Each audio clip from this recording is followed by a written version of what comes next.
Now let me describe human situation in a parable about ignorance and learning. Imagine there are men living at the bottom of underground cave whose entrance is a long passageway that rises through the ground to light outside. They have been there since childhood and have their legs and necks chained so that they cannot move. The chains hold their heads so that they must sit facing the back wall of the cave and cannot turn their heads to look up through the entrance behind them. At some distance behind them, up near the entrance to the cave, a fire is burning. Objects pass in front of the first so that they cast their shadows on the back wall where the prisoners see the moving shadows, project as if on a screen.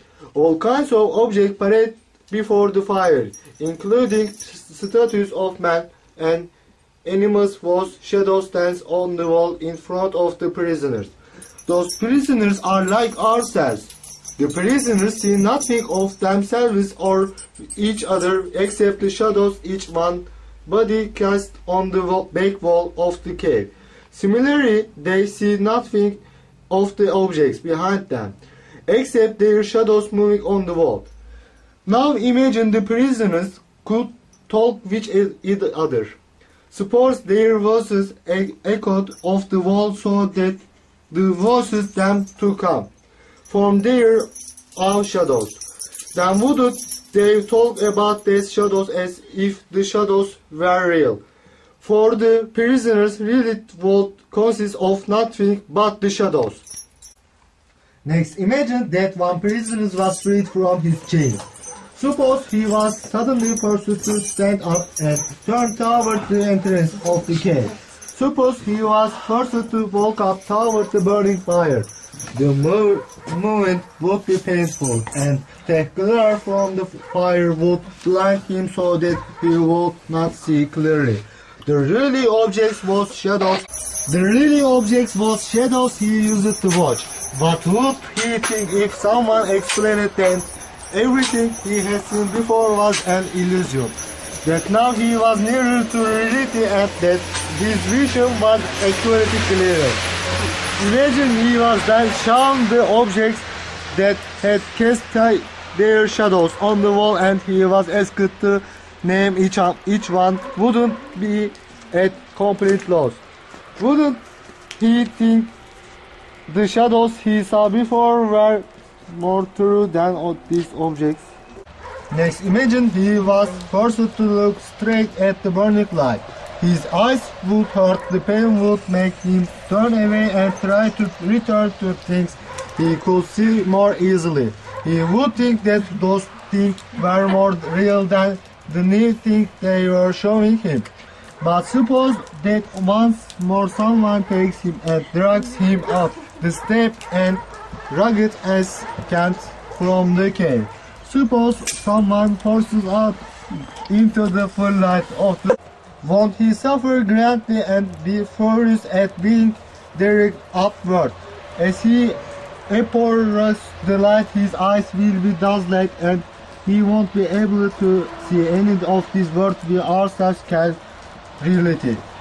Little by little, he will have to get used to looking at the upper world. At first, he will see shadows on the ground best. Next, perhaps the reflections of men and other objects in water, and then maybe the objects themselves.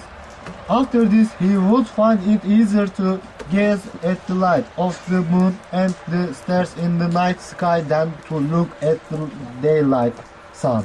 And its light last of all, he will be able to look at the sun and contemplate its nature.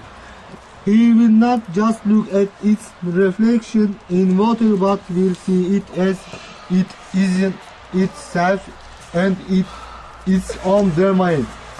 Suppose the released prisoner now researched the cave and what passes for wisdom among his fellows there. Wouldn't he be happy about his new station and feel sorry for them? They might have been in the habit of hindering those among themselves who were the quick-set to make out the shadows, and those who could remember it usually came before others so that they were best at prediction the course of the shadows. Would he care about such honors and glories, or would he envy those who won them? Wouldn't he rather endure anything than go back to think and living like they did?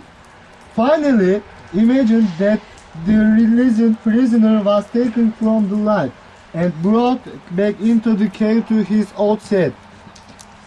His eyes would be full of darkness. Now he would have to compete in discovering the shadows with the prisoners who had never left the cave while his own eyes were still dim. Wouldn't the ever ridiculous man would say of him that he had gone up and come back down with his eyesight rounded, and it was better not even to think of escaping. In fact, if they caught of anyone trying to free them and lead them up to the light, they would try to kill him. I say now that the prison is the world we see with our eyes. The light of the fire is like the power of our sun. The climb upward out of the cave into the upper world is the ascent of the mind into the domain of true knowledge.